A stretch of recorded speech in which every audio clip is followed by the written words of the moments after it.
Many thanks to DayZ Podcast, Pandemonium, Lion Lost, Wolves of DayZ, and the Great Escape server for making this video possible. One of the primary goals of DayZ 1.19 was to fix vehicle stability issues, but many other changes and additions have come to vehicles this patch too. So in this video, I'm going to go over all of the changes to vehicles and explain why vehicles are not fixed in 1.19. The elephant in the room this patch is vehicle stability. Are vehicles going to kill you if you so much as look in the same direction as one? And to put it bluntly, yes, you are very much at risk of dying extremely strange deaths due to vehicle instability in DayZ 1.19.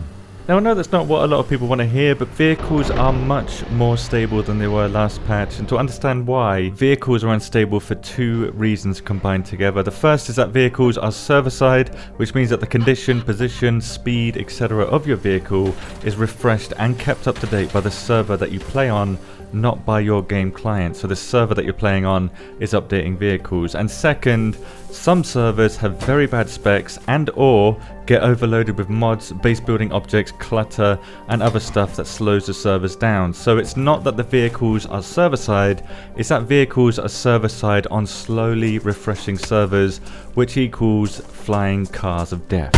Now what 1.19 has done is reduce the chances of vehicles going crazy on slower refreshing servers by basically making them perform better on slower refreshing servers, but as shown here, vehicles are not immune to this. This is why I say that vehicles are not fixed, because the core of the issue hasn't been addressed, which is related to server performance, something that causes major issues in DayZ and has and continues to plague DayZ since its standalone birth in 2013, but it has over these 9 years got much better, as I'm sure many of you are aware, and this vehicle stability patch is a fantastic step towards making vehicles feel a lot more worthwhile in DayZ. The biggest addition to vehicles this patch is obviously the new Humvee, which is a 4-wheel drive automatic semi-bulletproof beast which instantly becomes the best vehicle in DayZ due to its off-road capabilities, lack of a radiator, speed, stealthiness and strong glass on the front and the sides. But it's also the rarest vehicle too, with only 3 spawning per map on Livonia and Chernobyl, mostly spawning in military locations. It's the first and only vehicle at the moment in DayZ that requires the new glowplug to operate, which works exactly the same as a spark plug and spawns in the same places too, which is industrial locations. Breaking through the glass on these windows will take higher caliber rounds, but lower calibers can still damage players inside too, only if they break the glass though, so they're not bulletproof, but they certainly are much more bullet resistant than other vehicles in DayZ.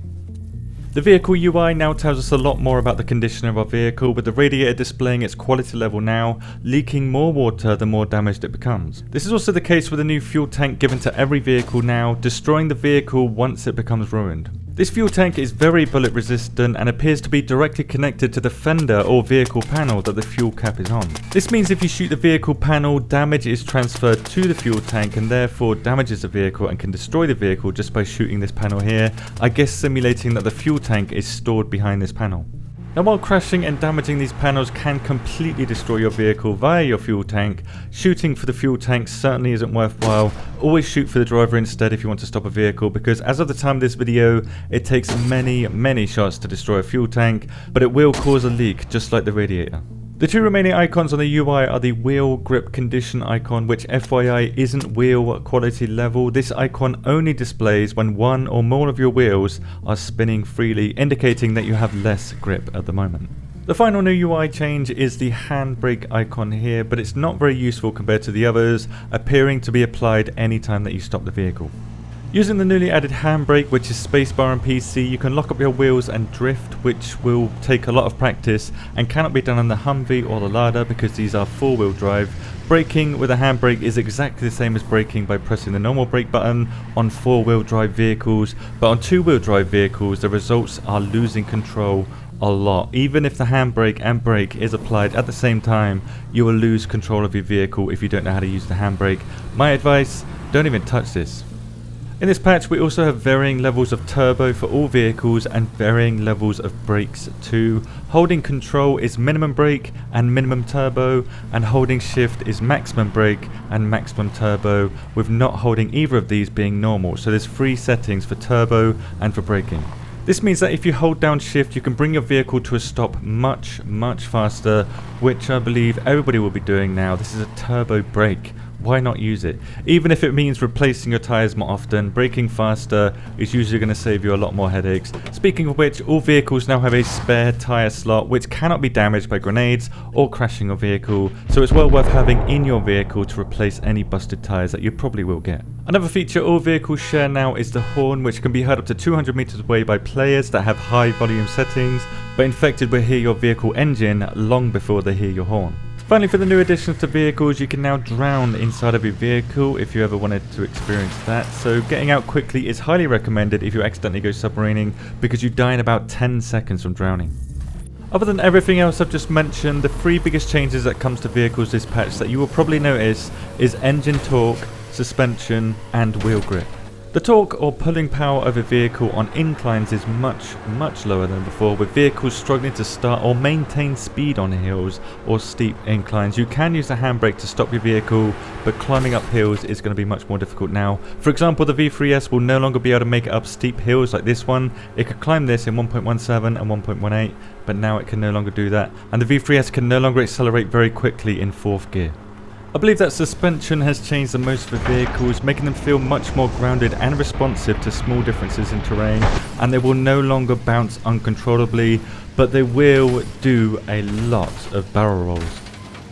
The third and final major change, and this one I know will piss a lot of players off, is the grip for vehicles, specifically at higher speeds. In 1.18, vehicles could take corners at quite some speed, but now it's like you can't turn and brake at the same time without a huge amount of understeer, so I foresee many a player smashing straight into whatever's in front of them. Basically, if this doesn't change, we will need to brake before the corner and then turn, instead of braking and turning at the same time like we do now. The learning curve for this is amplified by the fact that the turbo is now 20% more effective on vehicles, accelerating vehicles faster to their maximum speed. So they're not faster, they just feel like they're getting to their maximum speed faster. But this patch reduces the penalty for damaging engines while redlining, so that's a good thing. Another good change is how radiators produce smoke consistently in 1.19, so as soon as your radiator runs low on water, you will get a huge smoke signal to notify you. When refilling either the radiator or the fuel, liquid transfer speeds are now percentage based, which means they transfer liquid so much faster, allowing you to quickly fill your radiator or fuel in a matter of seconds.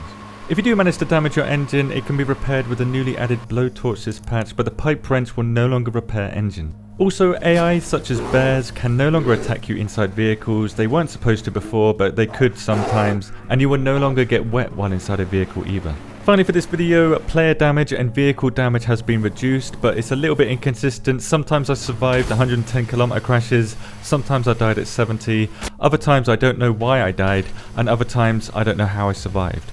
I did a lot of other tests with vehicles, but most ended in no significant differences apart from the barrel rolling. I don't know if they're going to tone down the barrel rolling or keep it as it is now. I guess it's going to be up to the community to decide how much of a meme this is going to be. Let me know your opinion on vehicles in the comments below. Thank you very much for watching and have a good day.